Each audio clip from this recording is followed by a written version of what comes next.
Assalamualaikum warahmatullahi wabarakatuh. Alhamdulillah.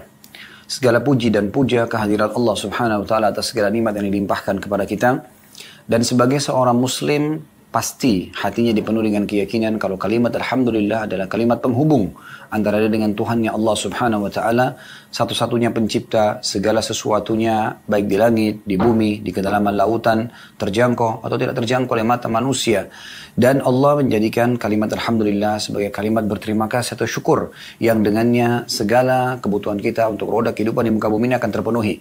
Dan juga kita mengucapkan selanjutnya salawat dan taslim, salam hormat kita kepada utusan Allah subhanahu wa ta'ala, Nabi besar Muhammad sallallahu alaihi wa ala alihi wa sahbihi wasallam, sebagaimana Allah telah perintahkan kita untuk mengucapkan, dan juga sebagai balas jasa kepada manusia terbaik ini yang telah menghabiskan 23 tahun dari masa hidupnya, 13 tahun fase Mekah, semuanya dengan gangguan, bahkan puncaknya diusir dari kampung halamannya Mekah, dan 10 tahun fase Madinah, semuanya penyempurnaan agama.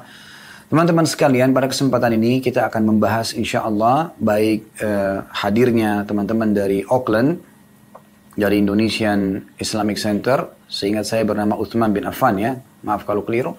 Kemudian juga bagi teman-teman yang mengikuti acara ini dari seluruh Nusantara bahkan seluruh dunia yang mengikuti online, kita akan membahas pada kesempatan ini insya Allah 1 jam ke depan, tidak ada yang sia-sia bagi seorang muslim. Saudaraku seiman, kita akan mulai dulu menjelaskan tentang agama yang Anda anut ini.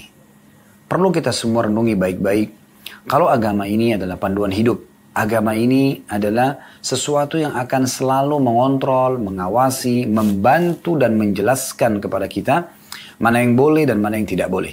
Dengan agama kita tahu mana makanan, mana minuman, mana pakaian, mana pendapatan, mana pergaulan yang boleh dan tidak boleh. Agama ini jauh lebih kita butuhkan daripada makanan pada saat lapar, minuman pada saat haus, tempat tidur dan istirahat pada saat kita sedang letih, bahkan obat pada saat kita sedang sakit. Karena agama akan menunjukkan kepada kita mana makanan, minuman, tempat tidur dan obat yang boleh dan mana yang tidak boleh.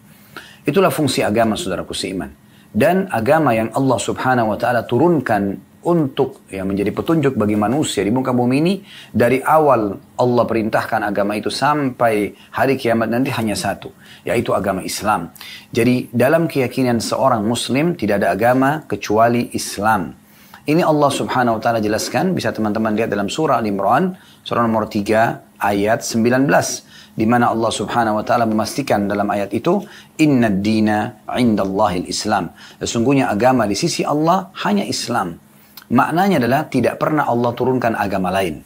Semua nabi-nabi dari Adam alaihissalam, Idris, Nuh, Hud, Saleh, Shu'aib sampai Nabi Muhammad alaihi wassalam semuanya beragama Islam.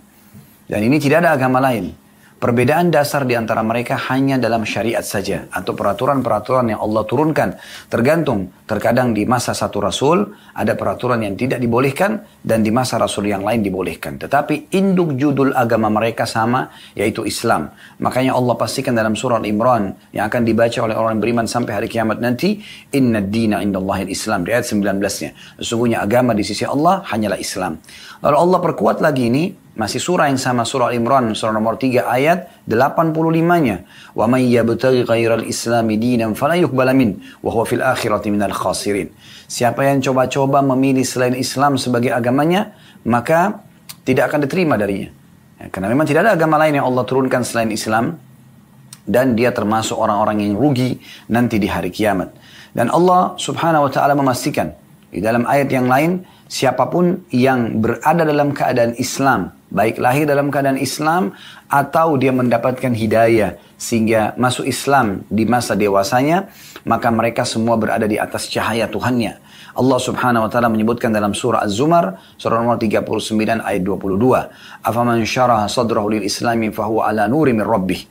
Siapapun yang Allah lapangkan dadanya untuk menganut Islam, lahir dalam keadaan Islam atau mendapatkan petunjuk Islam pada saat dewasa, maka mereka benar-benar berada di atas cahaya Tuhannya. Jadi saudaraku seiman, ada sebab kenapa saya menyebutkan dalam pembukaan kita ini.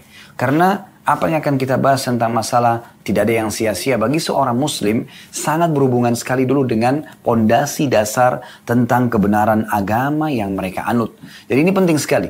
Dan ini tujuan juga agar setiap muslim, siapapun yang Anda mengikuti acara ini online ataupun offline, ya, maka Anda harusnya bisa memahami kalau agama yang Anda anut adalah agama yang benar, agama yang sempurna, dan juga layak untuk Anda jadikan sebagai produk yang Anda marketingkan, untuk Anda jadikan agar menyebar ya kepada semua manusia di sekitar Anda.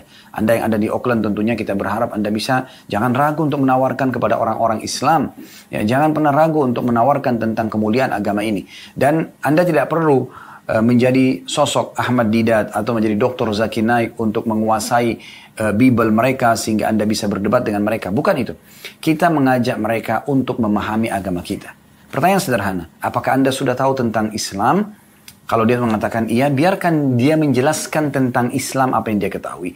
Lalu setelah itu Anda jelaskan tentang Islam apa yang Anda ketahui. Dan jangan pernah ragu teman-teman sekalian untuk mengajak orang untuk masuk Islam. Tawarkan saja, hidayah di tangan Allah. Dakwah Islam ini tujuannya adalah penyampaian bukan penerimaan. Kapan seseorang muslim sudah menyampaikan, maka dia sudah menjalankan tugasnya sebagai seorang muslim menyampaikan agama yang benar. Masalah orang itu dapat hidayah, dia beriman atau tidak, itu bukan campur tangan kita. Subhanallah, saya ingin berbagi. Kemarin di hari Ahad, selepas sholat asar, saya kedatangan seseorang yang ikut sholat bersama kami di masjid di sebelah rumah. Setelah saya selesai mengimami sholat, ada seseorang saudara kita muslim datang dan mengatakan, Ustaz, saya diajak oleh seorang teman saya, non-muslim. Dia khusus minta, karena dia kerja di hari biasa, di weekday, maka di weekend ini dia minta saya khusus untuk datang bertemu dengan Ustaz. Padahal kami tidak ada janjian sebelumnya, subhanallah, gitu kan. Maka saya bilang, baik, di mana sekarang orangnya? Dia ada, kebetulan lagi datang di restoran kami, dan dia ingin sekali sebenarnya masuk Islam. Cuma ada beberapa hal yang dia ingin tanyakan. Bisa nggak ketemu Ustaz? Oh silahkan. Subhanallah, ketemu dengan saya. Jemaah sekalian, 5 menit ketemu. Dan hanya ngobrol sebentar tentang masalah Islam. Saya closing, saya mengatakan apakah Anda sudah siap untuk masuk Islam? Setelah saya jelaskan pada dia sederhana. Tentang Islam ada 2 pondasinya. Ke-6 rukun iman dan ke-5 rukun Islam.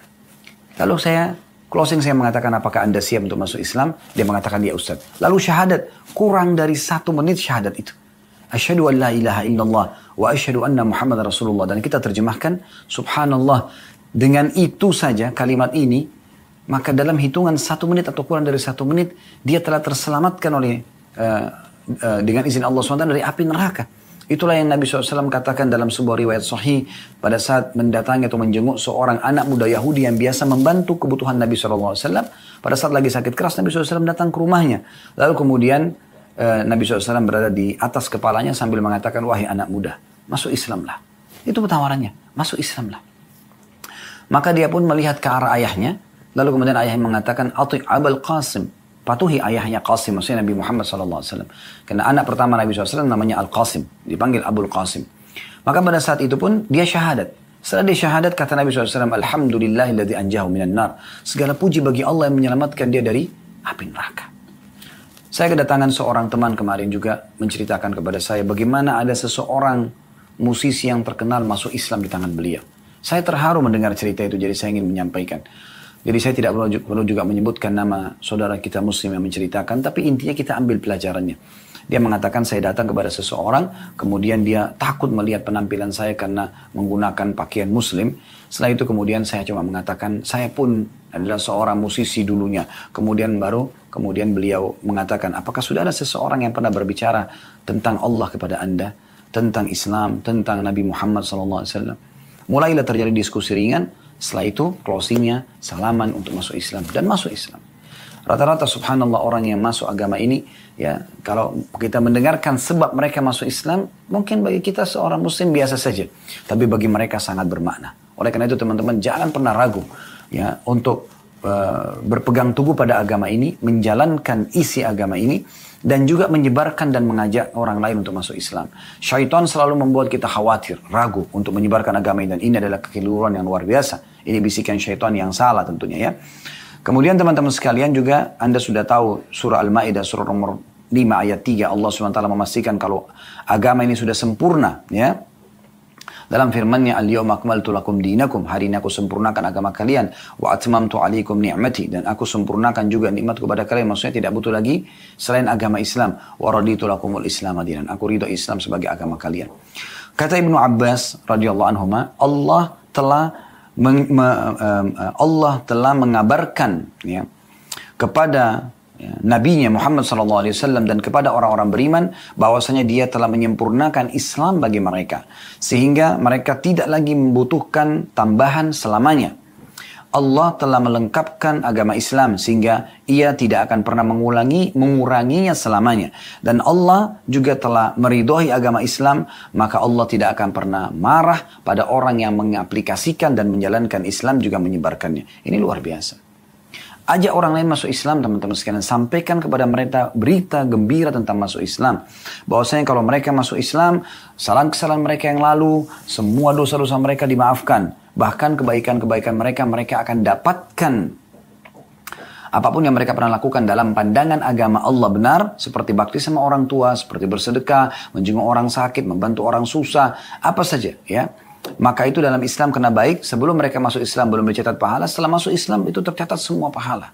Bagaimana Nabi SAW ya mengatakan kepada Amr bin As radhiyallahu anhu pada saat memasuk Islam, ya seorang anak muda dan tokoh Mekah yang pada saat itu mau masuk Islam, dia mengatakan, ya Rasulullah, saya mau masuk Islam tapi ada syaratnya. Kata Nabi SAW, apa syaratnya? Dia mengatakan, semua dosaku yang lalu dimaafkan.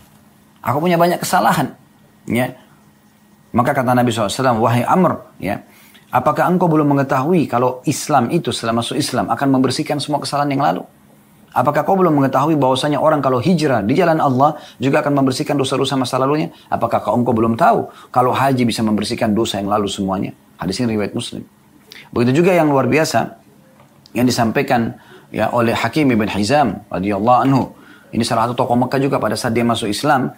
Maka dia mengatakan, ya Rasulullah, bagaimana pendapat Anda dengan hal-hal yang pernah aku lakukan di masa jahiliyah?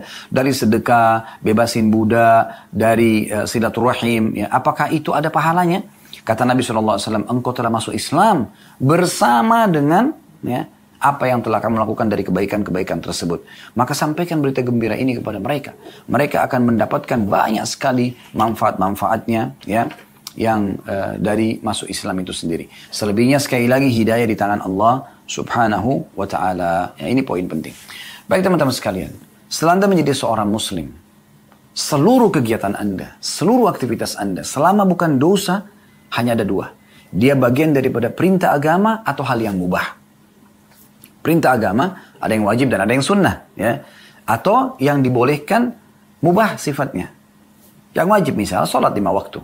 Anda kalau kerjakan, keutamanya terlalu banyak kalau kita ingin sebutkan. Tapi diantaranya kata Nabi SAW, ya, perumpamaan sholat 5 waktu adalah seperti sungai yang mengalir dengan sangat deras di depan rumah seseorang di antara kalian yang dia mandi sehari 5 kali. Apakah kalian menemukan ada kotoran di badan orang tersebut? Tentu saja tidak. Ya. Karena memang sehari mandi 5 kali. Begitulah perumpamaan sholat 5 waktu. Sholat 5 waktu hanya butuh persolatnya 10 menit maksimal. Subuh 10 menit, duhur 10 menit, asar 10 menit, maghrib 10 menit, isya 10 menit.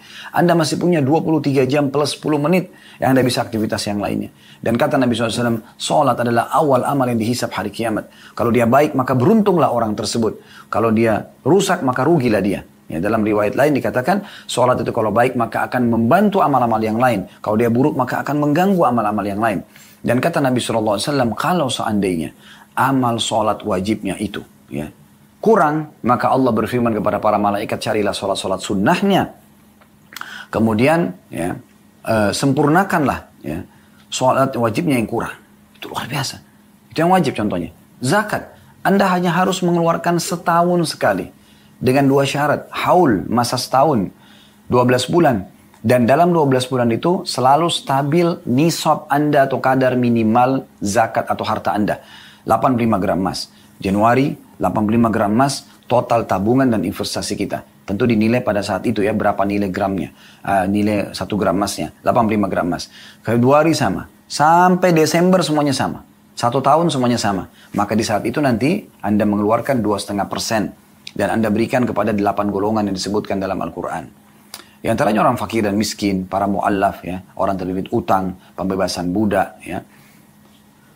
Kalau seandainya dalam 12 bulan itu, ternyata misalnya bulan pertama, bulan kedua, bulan ketiga, bulan keempat, bulan kelima, Anda masih stabil 85 gram emas. Ternyata bulan ke-6 atau bulan ke-7, ya, itu turun, harta Anda berkurang dari 85 gram emas. Karena Anda sakit, Anda berobat, bayar rumah sakit misalnya, atau Anda butuh untuk biaya sekolah anak Anda, atau. Maka turun. Di saat itu berarti hitungan haul Anda yang 1 tahun batal. Dimulai lagi nanti di saat bulan di mana 85 gram emas itu tercapai. Jadi zakat itu sangat ringan.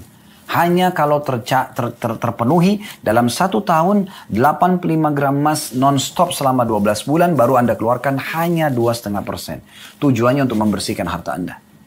Bukankah begitu mudah teman-teman sekalian? Begitu juga dengan puasa Ramadan. Mungkin ada orang berpikir, tapi kan puasa Ramadan Ustaz sebulan penuh. Sebentar lagi kita akan tiba insya Allah. Tinggal belasan hari, semoga Allah mudahkan kita mendapatkan dan meraih yang terbaik tentunya di Ramadan. Allahumma amin. Teman-teman sekalian, puasa Ramadan adalah terapi kesehatan selain dia ibadah. 12 bulan Allah subhanahu wa ta'ala memberikan kepada kita waktu untuk beraktivitas dalam 1 tahun. 11 bulannya kita boleh makan, minum, yang panas, yang dingin, yang makan yang gurih, ya, yang pedas, segala macam. Ya. Tubuh kita ini kalau robot teman-teman mungkin sudah rusak. Karena berbagai macam variasi makanan, minuman. Ya. Maka dengan puasa Ramadan itu terapi kesehatan. Ada batasan di mana waktu di mana kita tidak makan dan minum dulu. Di waktu tertentu. Dan itu justru memang di waktu-waktu yang biasanya kita makan. Dan mulai pagi sampai malam, sampai maghrib. Diberikan kesempatan untuk makan sahur dan diberikan kesempatan untuk buka puasa setelah itu. Dan Nabi SAW ingatkan kita, sebaik-baik makanan buka puasa dan sahur bagi seorang muslim adalah kurma. Jadi kita diajar terapi untuk mengontrol makanan kita. Ini terapi kesehatan. Makanya setiap muslim, setiap kali tiba Idul Fitri, mereka selalu, mungkin di hari pertama Idul Fitri Anda pun mungkin di Auckland atau berada di manapun di muka bumi ini. Kalau di Indonesia mungkin tidak asing ya, karena kita pasti ramai silaturahim keluarga, makan ketupat, makan segala macam. Biasanya hari pertama Idul Fitri kita makan sedikit saja sudah kenyang. Kenapa? Karena perut kita, usus kita sudah mulai normal kembali setelah terapi kesehatan. Tidak ada orang meninggal karena puasa. Begitu juga dengan haji. Haji hanya sekali seumur hidup wajibnya. Itu pun bagi yang mampu. Kalau yang tidak mampu maka tidak ada masalah. Ini kewajiban. Yang sunnah ini tambahan. Sholat sunnah, puasa sunnah, sedekah, ya, umrah. Ini semua fungsinya untuk menyempurnakan dan melengkapi pahala yang wajib tadi. Ya, seperti misalnya sholat sunnah membantu dan melengkapi kekurangan sholat wajib nantinya. Kalaupun sudah sempurna sholat wajibnya maka dia akan bernilai pahala tambahan. Begitu juga dengan puasa sunnah kayak hari ini misalnya hari Senin orang puasa hari Senin Kamis. Atau kebetulan juga dengan Ayyamul Bid ya 3 hari setiap bulannya. 13, 14, 15 dari bulan Sya'ban sekarang kita masuk. Maka Anda ini akan menyempurnakan puasa wajib Anda. Begitu juga dengan sedekah harian misalnya. Itu akan menyempurnakan kekurangan zakat atau menambah pahala nanti kalau zakat Anda sudah sempurna. Begitu juga dengan umrah menyempurnakan haji Anda. Maka amal-amal sunnah ini indah. Ya. Mudah sekali. Semuanya nilai pahala di sisi Allah SWT. Nah, yang unik adalah mubah. Sesuatu yang mubah. Apa itu mubah teman-teman sekalian? Mubah itu sesuatu yang Anda boleh lakukan karena tidak diharamkan dalam agama. Tapi juga tidak ada nilai pahalanya. Makan, minum, tidur, mandi misalnya ya. Berolahraga. Kan mubah ya. Tetapi yang mubah ini, kata Syekh Abu Bakar Yazai rahimahullah, indahnya Anda menjadi seorang muslim dan tidak ada yang sia-sia. Anda bisa jadi ubah. Anda bisa mengubah sesuatu yang mubah menjadi sunnah. Bagaimana caranya? Supaya ada nilai pahalanya. Bagaimana caranya supaya makan saya, minum saya, mandi saya, tidur saya, berolahraga saya, dan hal-hal yang mubah yang lainnya, itu semua bisa nilai pahala di sisi Allah SWT. Bisa menjadi sunnah. Dengan niat teman-teman sekalian. Dengan niat. Ini luar biasa. Karena niat saja sudah cukup akan membuat Anda panen pahala yang luar biasa. Daripada Anda tidur kosong hanya karena capek, tidur malam hari, selesai. Ya. Kenapa Anda tidak niatkan dalam hati tidur ini untuk memberikan haknya jasad? Allah subhanahu wa ta'ala, pencipta jasad kita ini, memberikan juga sinyal-sinyal ke tubuh kita, diantaranya ngantuk. Supaya kita istirahat dan memberikan hak jasad kita. Daripada hanya sekedar tidur, niatkan kalau tidur ini memberikan hak jasad. Maka dia berubah dari mubah menjadi sunnah. Begitu juga dengan makan dan minum. Bukan hanya sekedar, lapar saya makan, haus saya minum. Hanya sekedar menghilangkan rasa lapar dan dahaga. Tetapi niatkan untuk memberikan haknya jasad. Maka ada pahalanya. Ya? Karena Nabi SAW berkata kepada sahabat Uthman bin Mad'un, kepada Abu Darda radhiyallahu anhu ajma'in, dua sahabat ini pernah ada riwayat menyebutkan Nabi SAW menyebutkan jasadmu punya hak, ya, keluargamu punya hak, Tuhanmu punya hak. Jadi ini punya hak, ada pahalanya semua kalau diberikan haknya, ya gitu. Begitu juga pada saat mandi, bukan hanya sekedar menghilangkan gerah, Tetapi bagaimana memberikan hak jasad, karena Allah subhanahu wa ta'ala pencipta jasad ini memberikan kita rasa gerah. Dan memberikan kita rasa segar pada saat kita selesai mandi. Tujuannya untuk itu. Bagaimana supaya kita selalu menjaga jasad ini. Kenapa jenazah pun dimandikan? Padahal sebentar lagi masuk ke tanah. Dikena tanah. Gitu kan? Kalau kita tahu kalau masih hidup ini. Kalau sebentar lagi kita akan kena lumpur, kena tanah. Mungkin kita pikir nanti aja mandinya. Tapi subhanallah berbeda. Karena kita memberikan hak jasad tersebut. Begitu juga dengan berolahraga. Bukan hanya sekedar, supaya ya saya punya keterampilan misalnya. Enggak. Tapi bagaimana kita memang memberikan hak jasad. Karena Allah subhanahu wa ta'ala memberikan orang yang suka olahraga lebih segar, lebih fresh ya. Tujuannya untuk itu. Supaya kita selalu memberikan olahraga atau melakukan hak badan dengan olahraga. Tentu pada hal-hal yang tidak diharamkan olahraganya ya. Nah ini akan berubah menjadi mubah, menjadi sunnah. Ini luar biasa nih ya. Dan yang tidak kalah pentingnya teman-teman sekalian, hadis yang luar biasa. Hadis ini sering kali saya ulangi dalam diri saya sendiri. Dan saya juga sering mengucapkan di pengajian. Dan saya juga minta atau berharap teman-teman bisa merenungi hadis ini. Tentu kalau Anda sudah pernah dengar, alhamdulillah ini pengulangan. Kalau Anda belum pernah dengar, maka ini menguatkan dan menambah informasi buat Anda.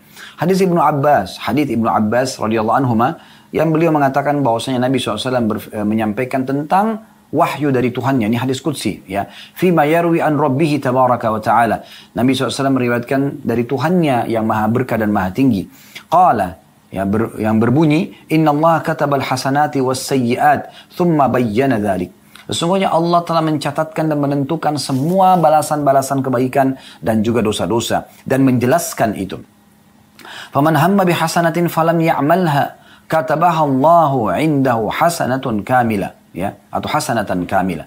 Siapa yang baru niat ingin mengerjakan satu perbuatan baik, baru niat mau mengerjakan amal baik, baru niat mau bakti sama orang tua, via telepon kah misalnya, via WA kah, atau datang langsung ke rumahnya, baru niat ingin menjenguk orang sakit, baru niat ingin kalau bertemu dengan orang miskin bersedekah, baru niat nanti kalau melihat kemungkaran dipungkiri, baru niat nanti kalau azan mau mampir sholat di masjid, baru niat bila ada kesempatan di kereta api, di bus, di angkutan umum, di kesempatan-kesempatan lagi antri misalnya mau bayar sesuatu sambil baca ayat Al-Quran, baru niat menyempurnakan zikir pagi petang misalnya, niat-niat, baru niat, belum dikerjakan. Maka kata Nabi SAW, sementara dia belum melakukannya, Allah akan mencatat di sisinya sebagai satu pahala lengkap. Oleh karena itu teman-teman sekalian, cerdaslah menjadi seorang muslim. Bagaimana jangan menyia-nyiakan apapun. Semua bisa bernilai pahala di sisi Allah subhanahu wa ta'ala. Kalau mau tidur, jangan cuma sekedar tidur. Niat ingin sholat malam, Anda dapat 2 pahala sekarang. Kalau tadi di awal saya bilang tadi, niatkan untuk memberikan hak jasad, dapat pahala. Anda niat lagi dalam hati, hanya niat sederhana. Ingin nanti kalau tidur, insya Allah tengah malam bangun ingin sholat tahajud, dapat pahala sholat tahajud. Daripada Anda tidur kosong, Anda bisa dapat pahala 2 sekaligus. Kata dicatatkan sisi Allah pahala lengkap. Apa kata Nabi SAW? Ya. Wa in hamma biha, kalau dia niat untuk mengerjakan amal baik itu, fa'amilaha, lalu dia kerjakan, katabahallahu indahu ashra hasanatin ila 700 dhi'fin ila adhafin katsira. Kalau dia niat lalu dia kerjakan apa yang dia niatkan itu, maka Allah akan catat di sisinya 10 kali lipat dari pahala ibadah itu, 10 kali lipat dari sholat malam, 10 kali lipat dari pahala sedekah, 10 kali lipat dari pahala zikir, baca Quran, bakti sama orang tua, jenguk orang sakit, berdoa, apa saja yang kita niatkan dicatatkan 10 kali lipat, bahkan sampai 700 kali lipat, dan kelipatan-kelipatan yang banyak. Coba Anda bayangkan. Kenapa Anda tidak niat? Kalau Anda bertanya, Ustadz kira-kira apa bedanya? Kenapa ada yang mendapatkan kelipatan-kelipatan banyak? Minimal 10 kali lipat kalau dia kerjakan, ya. Misalnya dia niat sholat malam, pada saat mau tidur, dapat 1 pahala sholat malam. Begitu dia bangun, dia akan dapat, dan dia kerjakan sholat malam, dia akan dapat 10 kali lipat. Tapi ada juga yang dapat sampai 700 kali lipat. Sampai kelipatan-kelipatan yang banyak. Nah ini tergantung kadar keikhlasan dia. Tergantung tentang kualitas daripada sholatnya. Kuantitas dan kualitasnya.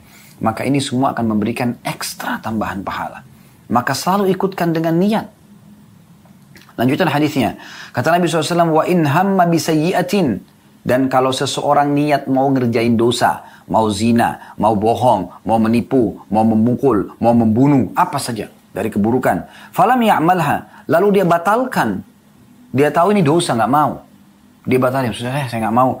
Katabahallahu indahu hasanatan kamilah. maka Allah akan catatkan baginya satu pahala lengkap. Pembatalan terhadap niat buruk akan mendatangkan pahala lengkap.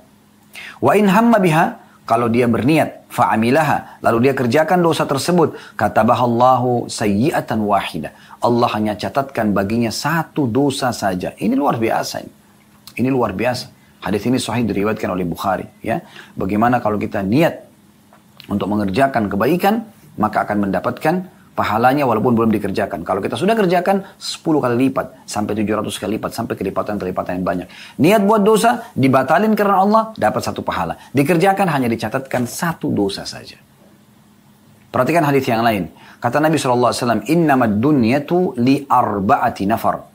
Dunia ini ada tergolong atau ada 4 golongan manusia. Abdun, razakahullahu malan wa ilma. Seorang hamba yang Allah karuniahi harta dan ilmu. Fahuwa yattaki fihi rabbah. Dan dia takut kepada Allah terhadap harta dan ilmu tersebut. Wa yasilu fihi rahimah. Dia melanjutkan hubungan silaturahim. Dengan harta itu dia bantu orang keluarganya. Dengan ilmu dia bersilaturahim, termotivasi untuk mendatangi kerabatnya misalnya. Wa ya'lamu lillahi fi haqqa. Dan dia tahu ada haknya Allah di situ. Dia harus ikhlas. Ya.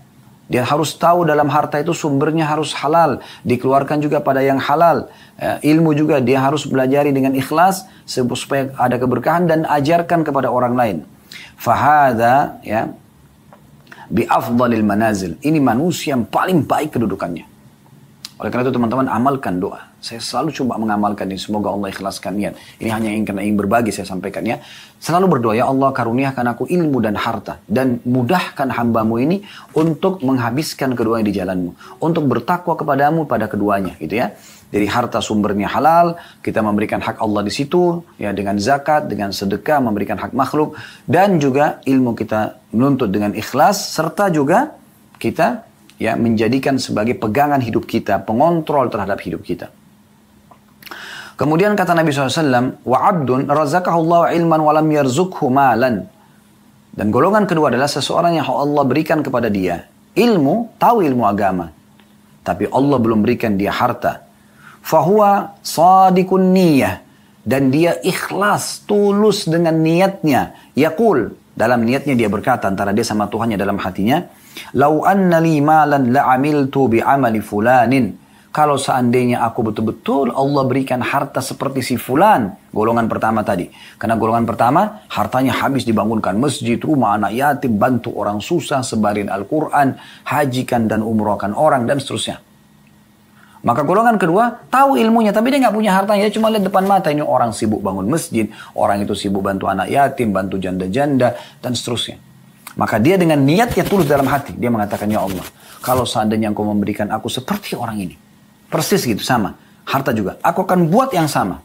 Tapi betul-betul tulus ya. Ada 2 syaratnya. Dia tulus ya, karena mengharapkan pahala. Dan yang kedua memang dia belum punya kemampuan harta itu. Jangan orang kaya lalu mengatakan saya niat saja, nggak bisa. Di sini memang betul-betul dia tidak mampu. Karena cuma diberikan ilmu tanpa harta. Maka dia mengatakan, ya, lau anna li malan la'amiltu bi'amali fulan. Kalau saya punya harta saya akan buat seperti si fulan. Fahuwa biniyatihi fa'ajruhu ma sawa. Dengan niatnya ini, maka dia akan dapat pahala yang sama dengan golongan yang pertama. Coba luar biasanya gitu. Ya. Begitu luar biasa, tidak ada yang sia-sia bagi seorang muslim. Orang lain pun berbuat baik, kita masih bisa raih pahala bersama dia. Teman-teman sekalian, coba lebih cerdas dalam memahami poin ini. Maaf, saya bukan mengatakan Anda tidak cerdas, tapi saya mengatakan lebih cerdas lagi. Ya. Kalau Anda lihat ada seseorang misalnya di Auckland, anggaplah, saya tidak tahu bagaimana keadaan di sana, tapi saya waktu diundang ke Australia kan tidak jauh dari sana, ya, sempat saya diperlihatkan oleh beberapa teman-teman, ini Ustadz gereja dibeli oleh seorang muslim, sekarang jadi masjid. Saya juga waktu diundang oleh teman-teman kita di Amerika, di Eropa kemarin, sama banyak ditunjukkan, ini masjid, gereja tadinya masjid. Lalu dilihatkan juga, ini gereja nih lagi diiklanin, siapapun mau beli bisa. Dan mereka lebih mendahulukan untuk beli gereja karena sudah punya izin tempat ibadah. Daripada Anda cuma mengatakan, oh itu gereja itu dibeli oleh si fulan, bapak ini misalnya, atau ibu itu misalnya. Kenapa Anda, karena Anda tidak punya uang sebesar dia untuk membeli, kenapa Anda tidak niatkan dalam hati, ya Allah, tulus. Tidak usah diucapkan antara Anda sama Allah. Kalau seandainya Engkau berikan aku kesempatan seperti orang ini, aku juga akan beli yang sama. Kalau ikhlas karena Allah, Anda dapat pahala gereja yang jadi masjid itu lengkap. Saudaraku seiman. Mungkin Anda tidak asing sering melihat orang pergi haji dan umrah. Kenapa hanya cuma mengatakan, oh keluargaku si fulan, temanku si fulan pergi haji dan umrah.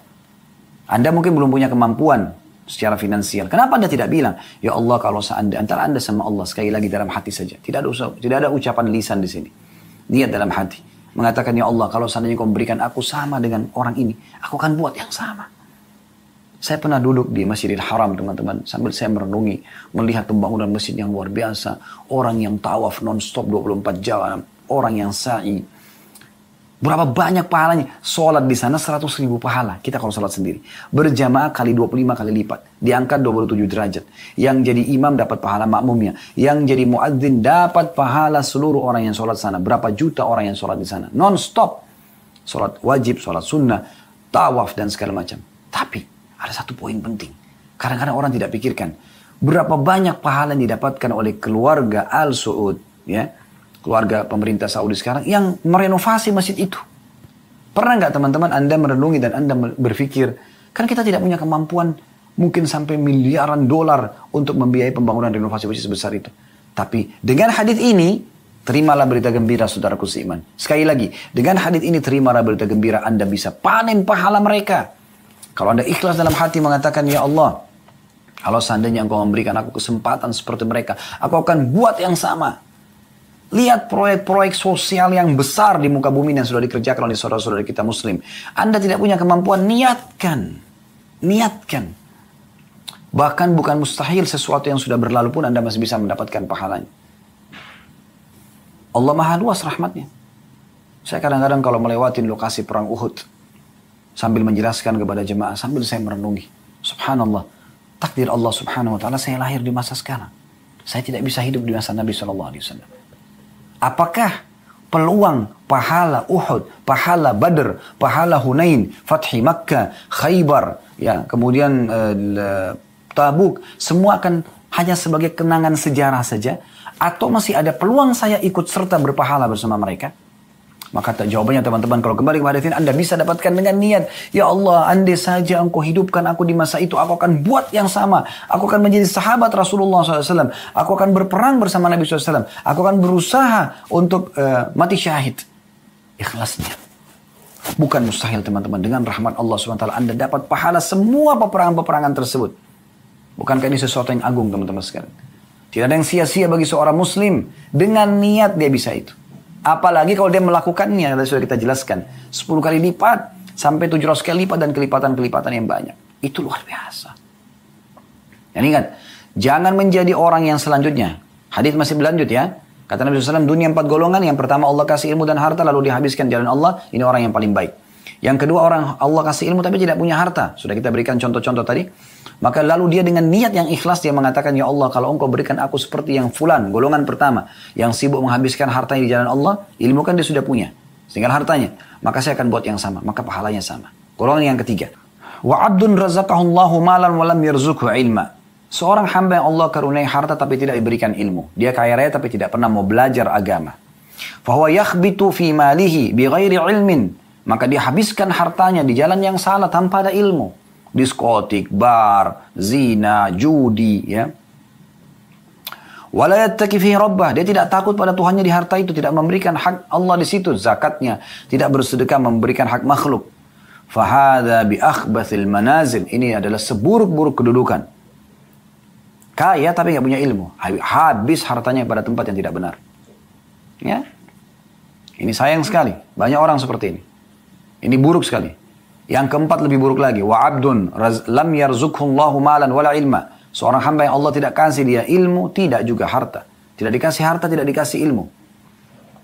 Fahuwa yaqul, lalu dia berkata, apa yang dia bilang? Perhatikan, lau anna li malan la amiltu fihi bi amali fulanin, fahuwa bi niyati fa wizruhu ma sawa. Lalu dia berkata, kalau seandainya saya punya harta seperti si fulan, ditunjuk orang yang golongan ketiga tadi, yang habiskan hartanya pada judi, pada zina, pada diskotik dan seterusnya. Maka dengan niatnya itu, tekadnya itu, maka mereka sama dosanya. Ini orang luar biasa, ya. Sudah nggak punya ilmu, nggak punya harta, udah miskin, udah bodoh.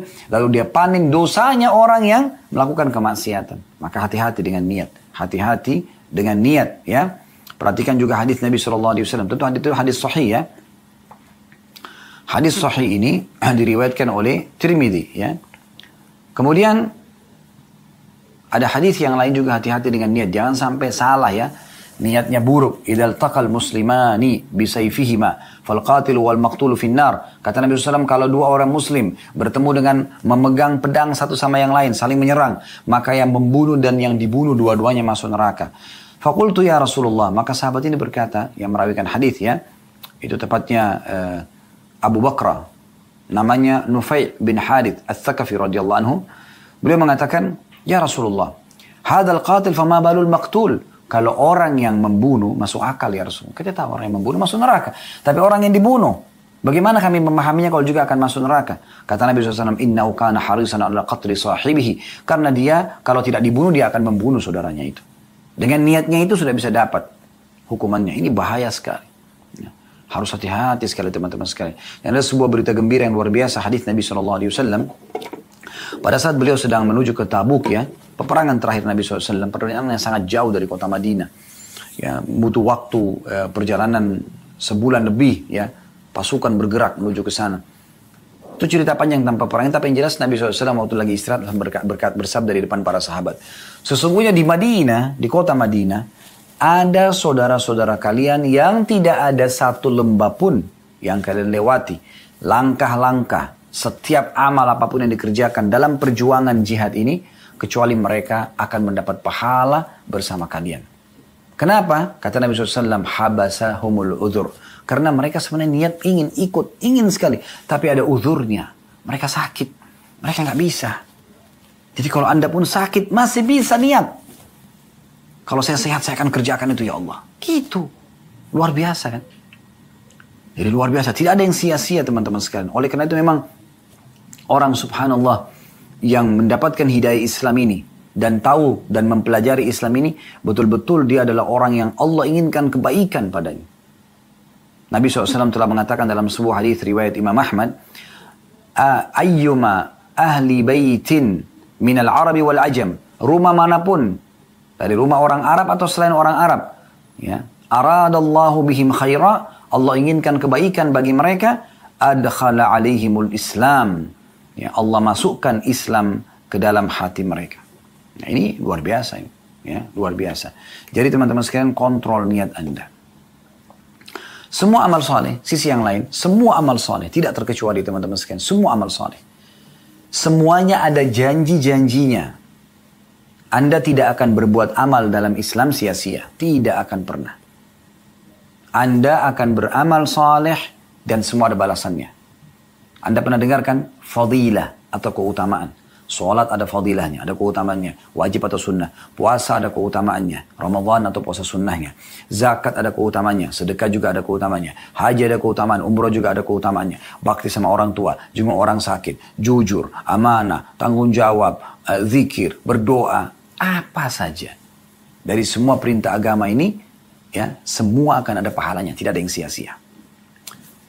Semua dosa yang Anda kerjakan, dari satu sisi, semua dosa yang Anda kerjakan, ada hukumannya tentunya.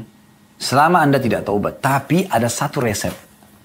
Di saat Anda buat dosa dan Anda taubat, perhatikan ya, dosa-dosa itu bisa dimaafkan semuanya. Nabi SAW mengatakan, at-taubat tajubbu ma qablaha. Taubat akan membersihkan semua kesalahan masa lalu. Sebesar apapun kesalahan Anda. Misal, seseorang umurnya 50 tahun. Anggap 15 tahun habis dalam masa sebelum balik. Sisa 35 tahun. 35 tahun ini, 34 tahun dipakai dosa semuanya. Zina, mabuk, judi, semua sudah dicoba sama dia. Di tahun ke-35, subhanallah, di hari pertama, dia taubat nasuha. Wudu, sholat sunnah 2 rakaat, niat taubat. Bersimpuh, ya, merendah di hadapan Tuhannya Allah subhanahu wa ta'ala. Dia memohon, dia menangis agar Allah memaafkannya. Maka Allah akan maafkan. Bahkan Allah sangat gembira dengan taubat hambanya. Bukankah begitu disebutkan dalam sebuah hadits Bukhari? Kata Nabi SAW, Allah lebih gembira dengan taubat hambanya dibandingkan seseorang di antara kalian yang pergi membawa seluruh bekalnya ke tanah tak bertuan, tandus, padang pasir. Kemudian dia istirahat di bawah sebuah pohon, lalu untanya pergi dengan bekal-bekalnya. Setelah itu, dia pun bangun lalu dia berusaha mencari, untanya tidak ditemukan. Pada saat dia sudah putus asa, dia berkata pada dirinya sendiri, saya coba kembali ke pohon tadi, tidur semoga saya tidak bangun lagi. Sudah, meninggal. Pada saat dia tidur dan dia terbangun, dia temukan, ternyata untanya dengan bekalnya semuanya ada. Bagaimana gembiranya orang itu? Allah lebih gembira dengan taubat hambanya daripada hamba tersebut menemukan bekalnya. Apa yang lebih mulia daripada ini teman-teman sekalian? Setelah kita melanggar, membuat segala macam kesalahan, Allah subhanahu wa ta'ala masih memaafkan. Anda kalau kerja di perusahaan, ya, Anda buat satu pelanggaran, Anda mungkin dapat SP, surat peringatan kalau di Indonesia biasa dikatakan ya. Satu, ada SP2, ada SP3, mungkin Anda setelah itu di PHK, nama Anda rusak. Anda melamar dimanapun mungkin tidak terima, apalagi kalau Anda mau kembali ke perusahaan yang sama. Tidak bisa. Tapi Allah subhanahu wa ta'ala berbeda, subhanallah. Allah subhanahu wa ta'ala akan menerima taubat hamba-hambanya. Allah akan membersihkan semua yang lalu. Dan Islam mengajarkan kepada kita untuk tidak akan pernah membahas masa lalu orang. Umar bin Khattab dulu pemabuk. Suka memukul kaum muslimin. Tapi setelah taubat, Allah memerintahkan umat Islam untuk mengenang sekarang ke depannya. Apa kiprah dia setelah sekarang? Itulah yang dinilai. Setelah taubat, ke depannya itulah yang dinilai. Islam tidak pernah mengorek-ngorek masa lalu orang. Bahkan anjurannya agar menutupi masa lalu kita, tidak perlu kita ekspos. Begitu luar biasa Islam, teman-teman sekalian. Lalu, apa yang membuat Anda ini ragu untuk terus mempelajari Islam, untuk terus ya lebih menyebarkan Islam, menawarkan kepada orang lain, gitu kan? Dan orang kalau menjadi muslim yang benar, dia akan sangat luar biasa baiknya. Asal Anda jalankan Islam ya. Perhatikan sabda Nabi SAW, renungi ini dan jadikan sebagai prinsip hidup. Kata Nabi SAW, al-mu'minu ya'lafu wa yu'laf. Ya. Orang-orang mukmin itu ya, bisa diterima dan bisa menerima orang lain.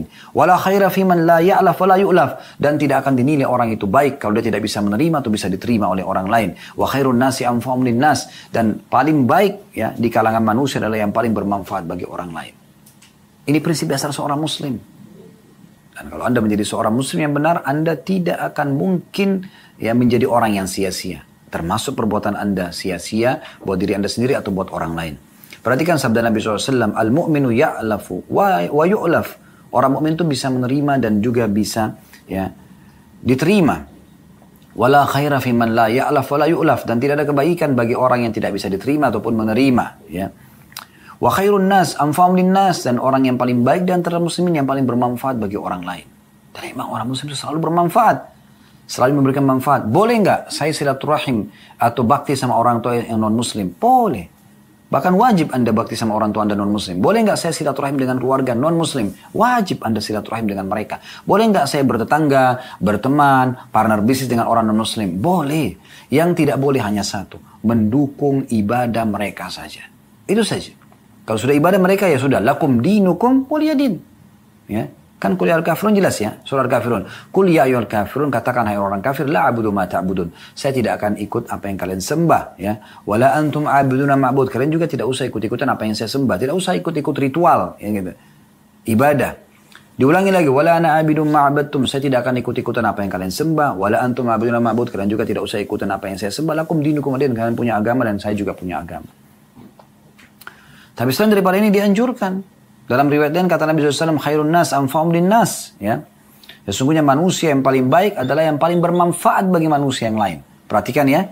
Bagaimana Nabi SAW menjelaskan rinciannya. Wa habbul a'mali ilallahi ta'ala. Dan ketahuilah bahwasanya amal yang paling dicintai oleh Allah subhanahu wa ta'ala ya, adalah sururun tudkhiluhu ala muslim, rasa gembira yang kau masukkan ke dalam hati seorang muslim, au takshifu anhu kurba, atau engkau menghilangkan kesulitan darinya, au taqdi min anhu dainan, atau engkau melunasi utangnya, au tatrudu anhu ju'an, atau engkau menghilangkan rasa laparnya, wala an amshi ma akhi fi hajatin, dan kata Nabi SAW, aku jalan untuk memenuhi satu hajat saudaraku, apapun sifatnya itu, menunjukkan alamat, menemani ke satu pasar atau toko untuk belanja misalnya, wala an amshi ma akhin fi hajatin ahabbu ilayya min an a'takifa fi hadzal masjid, yakni masjid Madinah syahra. Aku memenuhi satu hajat saudaraku muslim yang aku cinta daripada iktikaf di masjid ini, maksudnya Masjid Nabawi selama 1 bulan. Luar biasa pahalanya iktikaf di Masjid Nabawi 1 bulan, gitu kan.